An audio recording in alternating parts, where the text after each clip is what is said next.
Ladies and gentlemen, boys and girls, how are my snipers doing today? I hope you guys are doing fantastic. Listen, today we're going to be talking about the one and only Turbo coin, right? Yesterday, we know that there was very nice big news surrounding Turbo, right? ZBEC and MasterCard. We won't go into details, of course, because we just literally did cover this. But once again, guys, Turbo, it's it's come to a point where it doesn't need to do so many updates a week, right? I remember when I used to cover this coin was doing like 3, 4 updates a week, like over a year ago, a couple months ago. And of course, things have slowed down because there's only so much you can do.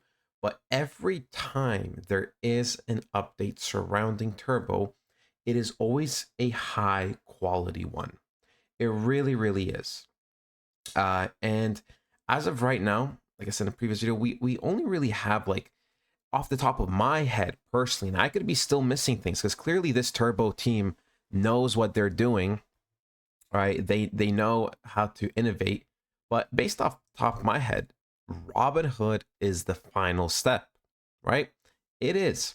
Robinhood is practically the final step. It's probably the final big thing. And like I said, I'm sure I'm missing a few things because these guys on the team are extremely creative. Personally, if I was running Turbo, which I'm not, I wouldn't have done half the stuff they have done. So they have been killing it. Shout out to Turbo. Seriously, one of a kind project. I know this coin is going to do extremely well this cycle. Let's jump into the basics, then let's jump into some of the technicals. We can see really low volume, right? 25 million in the last 24 hours. So volume has been slowing down a lot, and we'll dive into a second of why this may be happening. Okay, we can see that the market cap is 236 million. We are currently ranked 164. And, I do believe we saw the holders, they were rising fairly quick again, right? We dropped roughly 200 holders, but we are almost back at the top. We did check last time, and we can see, right, that the peak was 55741 and we're at 55694. So only roughly, 50 away. Yeah, 50 away. So I'm telling you, ladies and gentlemen, right, even though Turbo right now is sleeping in terms of its price action, the holders are coming back up. And I personally noticed that every time the holders go down and they start recovering, usually the price starts to move upwards. Okay, here is the deal, people, right? We know there is low volume. We know that, right as of right now, nothing is crazy with the technicals. We know that. I will say, though, when we go on the daily, right, something I do personally notice is that we do have a very nice big daily candle that was created on Monday, right? Despite us creating a lower high, right? Because we have a high over here that's lower than this daily high. We do have a very, and I mean very nice bullish Monday candle. Extremely nice. If I actually take it percentage wise, it practically went up, wow, 18% in a day. 18% in a single day. So this could be a sign of a momentum shift because we haven't experienced that type of big volume, that type of big candle anywhere in recent times, right? Every time there's been some type of pump, look, up, small, right? Up and small, right? We actually, the last time we experienced a good pump was on the 16th. All right, if we take it from the bottom to here, we went up 15%, but we didn't stay there, right? We started, over down here, but we ended up here only, even though at one point went to 0.0041. So big rejection, right? There was a big rejection while, this Monday there wasn't. So we have to be paying attention to that because the thing is with the markets, ladies and gentlemen, is usually, right, there are signs. There are little signs that will show in the markets if you really want to get the reversals down early. So this may be a potential one. Okay, we will look at more confirmation to see possibly if this daily candle is the sign of a reversal. Okay, we are also coming to the end of June, very, very close. So we will be looking at higher time frames today. We'll be looking at the monthly, the 3-month, and the weekly. But before we do, right, still, you can see this candle is bigger than this. The last time we actually had a 15% or 18% candle,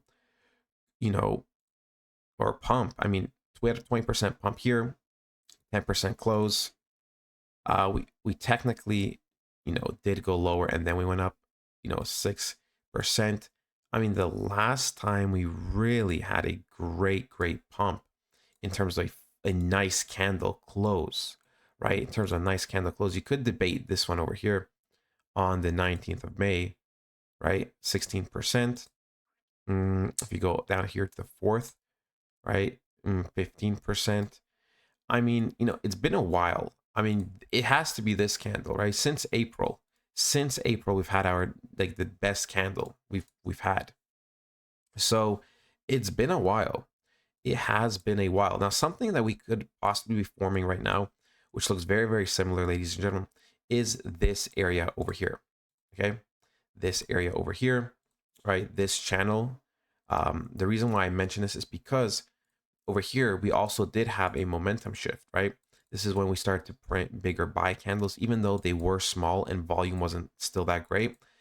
They were bigger than all of these over here, and they were doing better than all of these candles over here. Plus the structure back here, as we were talking about in the past, was just consistent, lower and lower highs. We knew it was going to go lower, right? But here, the momentum was shifting. The selling candles, they were becoming smaller.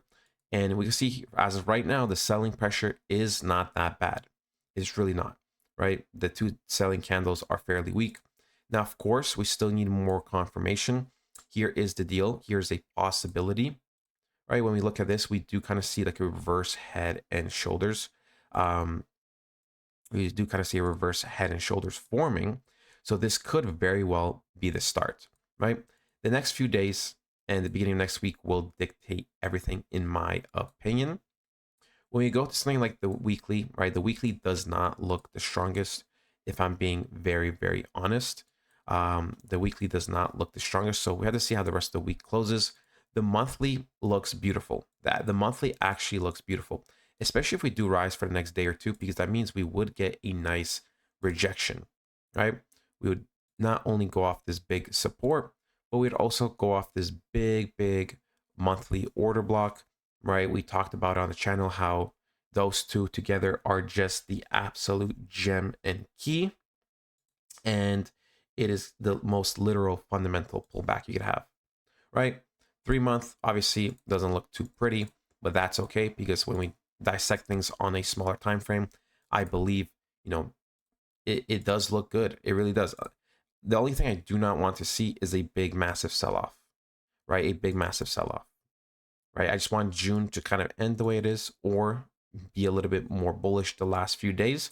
But overall, this is fantastic. On a higher time frame, this is beautiful, right? Sure, it's not what we were expecting a couple weeks ago with the 91-day,